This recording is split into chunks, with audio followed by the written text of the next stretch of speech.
Pinaghahandaan na sa Albay ang posibleng paglikas sa libo-libong residente dahil sa banta ng lahar sa harap ng pananalasa ng Bagyong Pipito. Ang detalye sa balitang pambansa ni Gary Carl Carillo ng Radyo Pilipinas, Albay.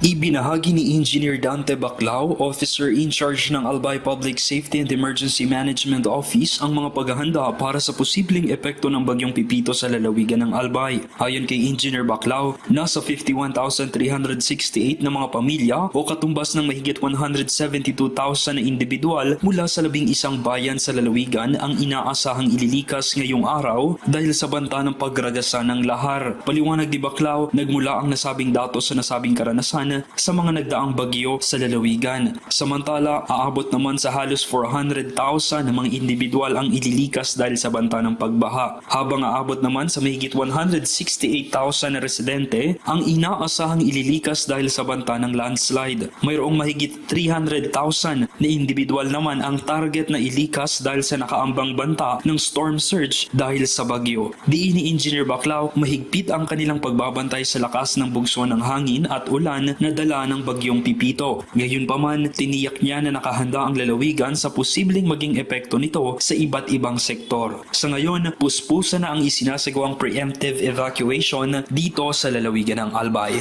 Mula sa Radyo Pilipinas, Albay, Gary Carl Carillo para sa Balitang Pambansa.